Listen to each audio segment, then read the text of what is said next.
Bismillahirrahmanirrahim. Assalamualaikum warahmatullahi wabarakatuh.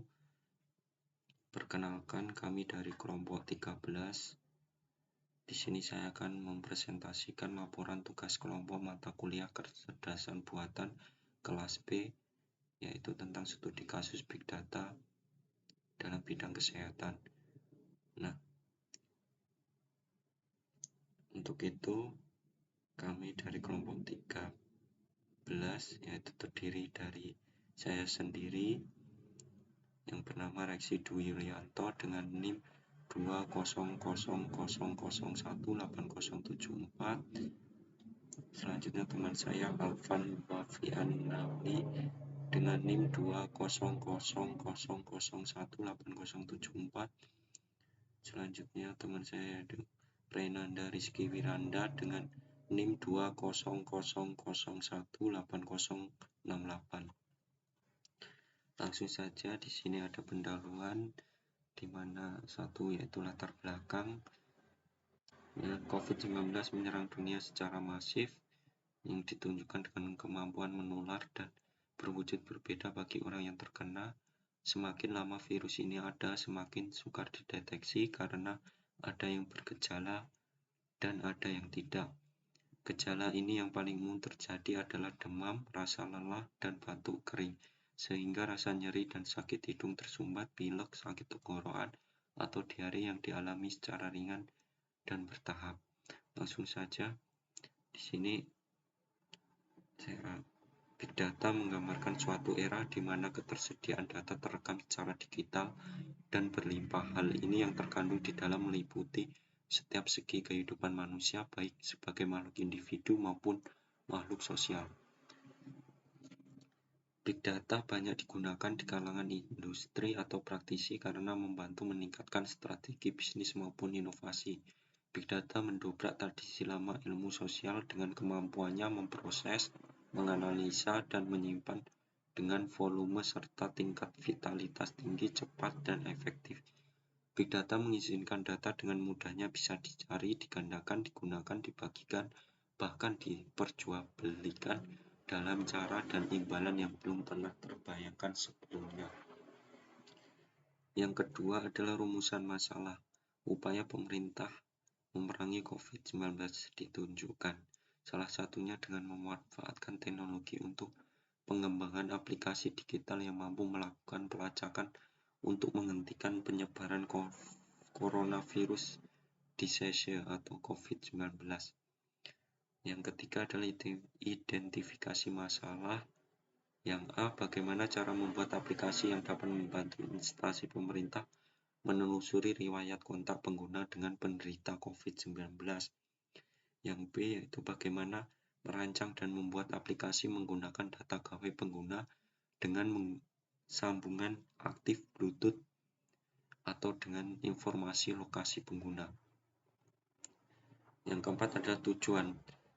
Tujuan dibuat proyek ini adalah mengidentifikasi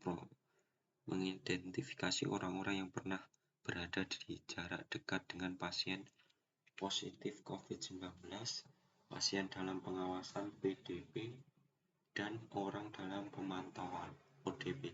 Aplikasi ini bertujuan agar pengguna dapat mengingat riwayat perjalanan dan kontak dengan siapa saja dalam kurun waktu tertentu. 5, yaitu penyelesaian masalah. Pelacakan kontak secara manual dianggap tidak cukup untuk menangani pandemi COVID-19 karena tingkat penularan yang tinggi dan jumlah penularan yang signifikan dari individu tanpa gejala.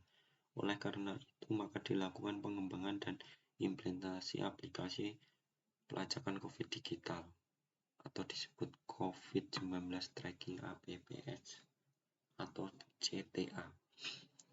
Nah, untuk yang keenam adalah metode penelitian. Nah, pada proyek ini kami menggunakan metode COVID-19 Tracking APPS atau CTA, yaitu menggabungkan pelacakan jarak dan pelacakan kontak. Dengan pelacakan jarak biasanya menggunakan fitur Bluetooth untuk mengukur dan merekam jarak spasial yaitu kedekatan antar pengguna. Jika seorang dilaporkan positif COVID-19, maka sebuah peringatan otomatis akan dikirimkan kepada orang-orang yang berada di jarak dekat dengan pengguna tersebut. Untuk metode representasi, di sini menggunakan kontak tracing atau pelacakan kontak adalah metode yang telah dibuat atau dicoba untuk mengendalikan situasi pandemi.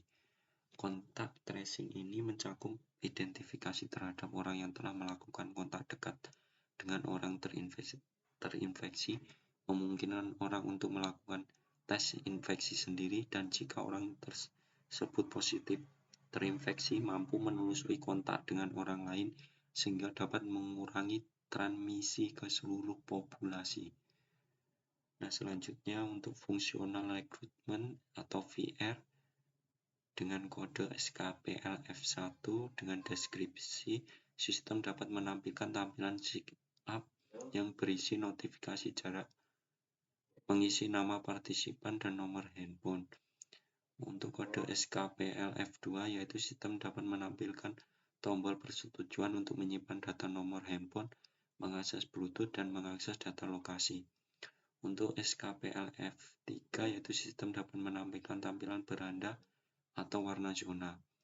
Untuk non-functional recruitment atau NVR, untuk kode SKPLF1 dengan deskripsi availability, aplikasi dapat digunakan kapan saja dan dimanapun berada. Untuk kode SKPLF2 reliability, aplikasi dapat diakses perangkat kapan saja yang terhubung dengan internet.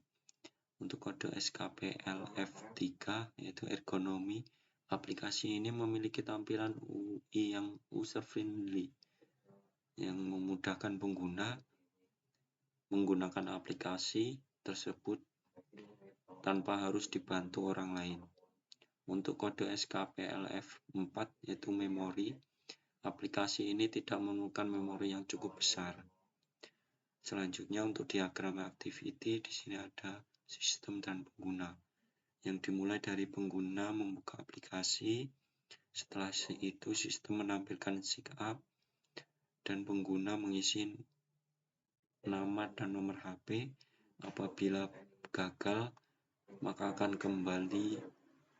sistem akan kembali menampilkan sign up. Jika berhasil, maka sistem akan menampilkan tombol persetujuan dan akses izin lokasi. Setelah itu pengguna menekan tombol persetujuan.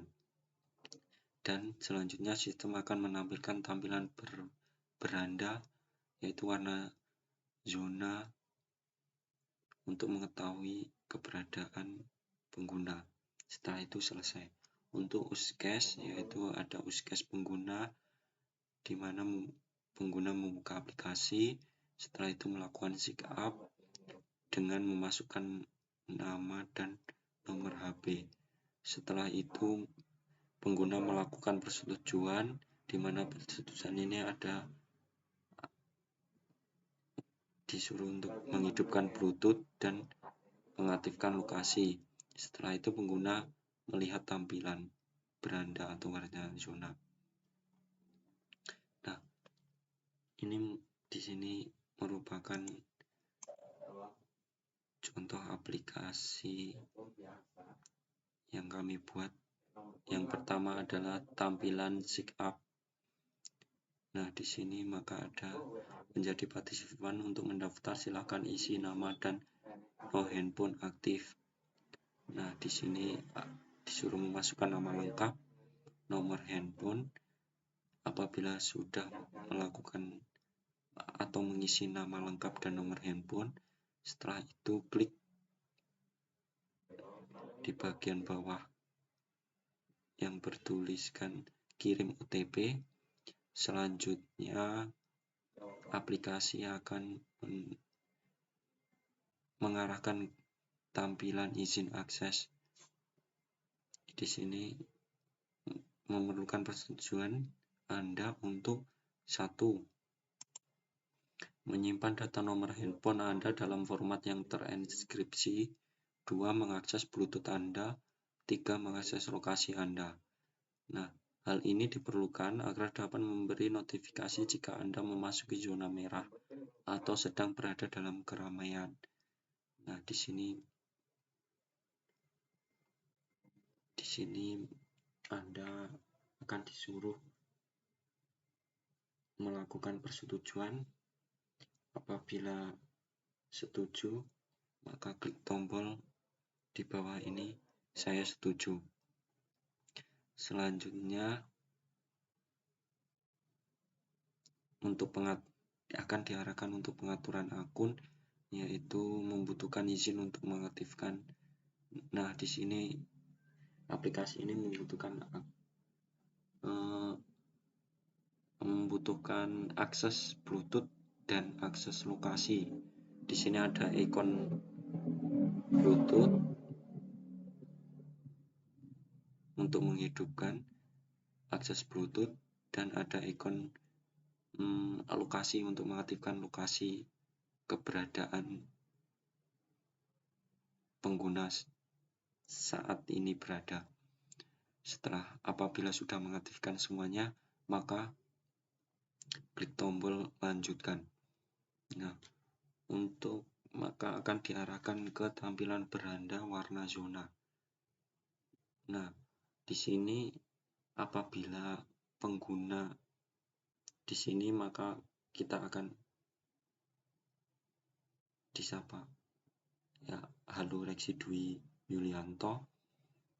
Nah, apabila ada ikon centang, maka kita berada di zona aman atau tidak berada di zona D atau tidak berada di zona berbahaya.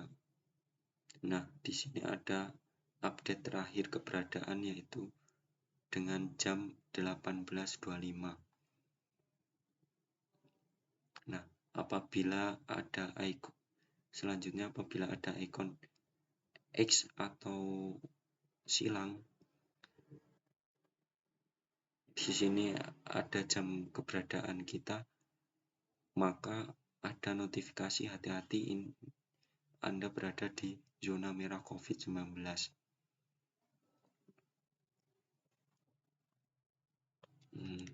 Nah, selanjutnya untuk di bawah ini, aplikasi ini membantu instansi pemerintah terkait untuk menghentikan penanganan COVID-19. Jika Anda perlu keluar rumah, selalu pastikan aplikasi ini aktif, pakailah masker, dan jaga jarak sekurang-kurangnya 1 meter dengan orang sekitar Anda. Di sini juga aplikasi ini terdapat ikon untuk mengajak teman ataupun keluarga untuk menggunakan aplikasi ini. Nah, untuk ikon tanda tanya ini, pelajari lebih lanjut tentang aplikasi ini. Apabila kita belum paham dalam penggunaan aplikasi ini, maka kita mempelajari lebih lanjut tentang aplikasi. Nah, sekian presentasi dari kelompok kami. Apabila ada salah kata maupun penjelasan, saya mohon maaf. Saya akhiri. Wassalamualaikum warahmatullahi wabarakatuh.